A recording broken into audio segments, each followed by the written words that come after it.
Questão 14, na página 71.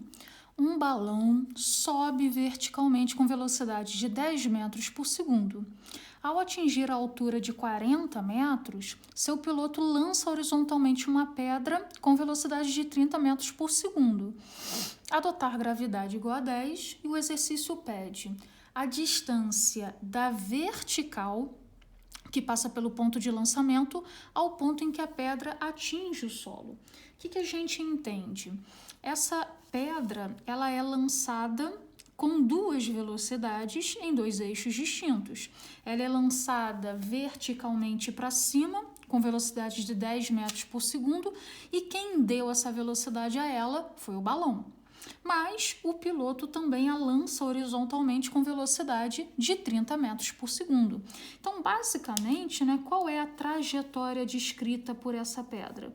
Vai ser uma trajetória parabólica, porque ela tanto vai subir quanto vai seguir para frente. Então, isso daqui não deixa de ser um lançamento oblíquo, mas ele fica até um pouco mais simples, porque o exercício ele já te dá a velocidade de cada eixo.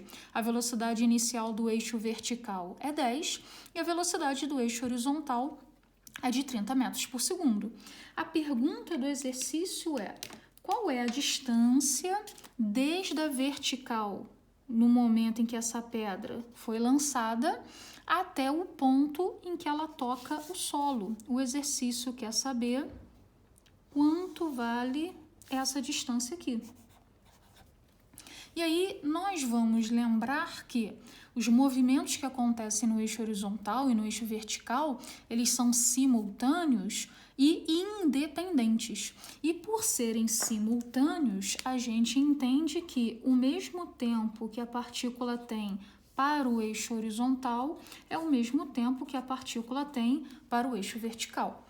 Eu vou inicialmente fixar na pergunta. A pergunta que ele me faz pertence ao eixo horizontal. Se pertence ao eixo horizontal, nós vamos lembrar que na horizontal a partícula executa um MRU. E qual é a equação que rege esse movimento? Velocidade é o deslocamento em função do tempo.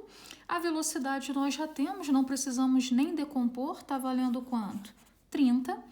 A distância percorrida é o que a gente quer e está faltando esse tempo para eu responder a pergunta.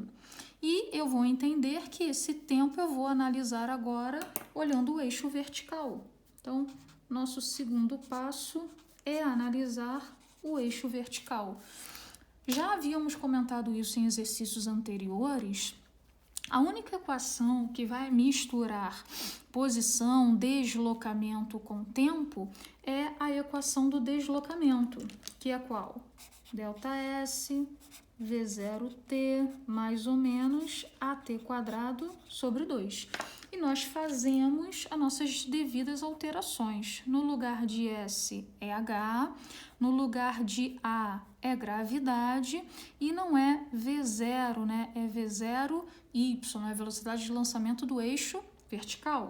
Então, aqui vai ficar o quê? ΔH é igual a V0YT mais ou menos GT² sobre 2. Só que aí esse exercício ele trata muito da questão da posição. Qual é a posição inicial, qual é a altura inicial dessa pedra? Ela é lançada quando ela está a 40 metros do solo. Então eu vou colocar aqui que o solo vale 0 e o ponto ao qual ela foi lançada vale 40. E essa pedra ela vai subir, ela vai chegar ao seu ponto de altura máxima. O que vai acontecer com ela depois? Descer.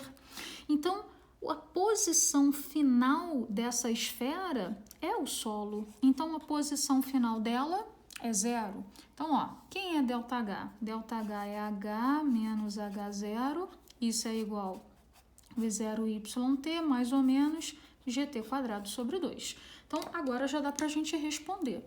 Qual é a altura final dessa pedra? Bom, ela vai chegar ao solo, 0, menos de onde ela saiu?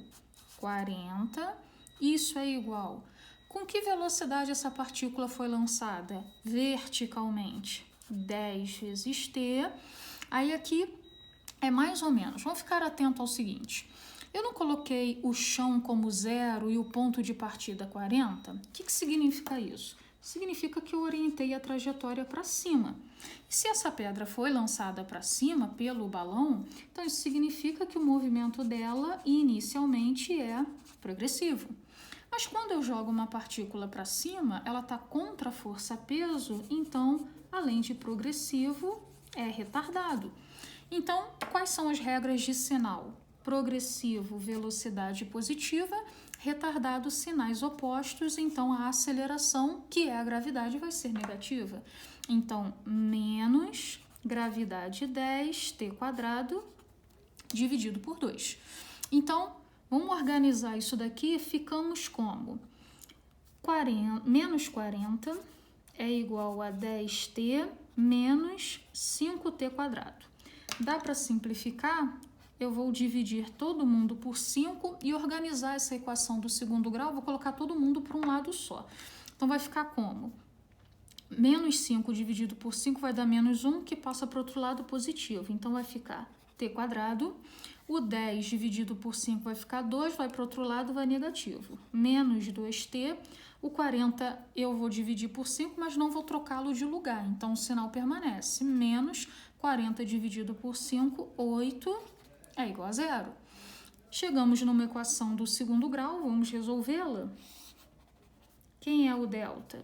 B quadrado, então menos 2 quadrado, menos 4 que multiplica A, que multiplica o C. Então, o delta vai ser 4, menos com menos dá mais.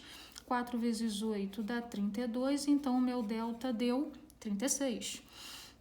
Então, quem é a raiz do delta? É mais ou menos 6. Então, quem é o t? O t é menos b, 2, mais ou menos 6, dividido por 2a, que é 2 vezes 1.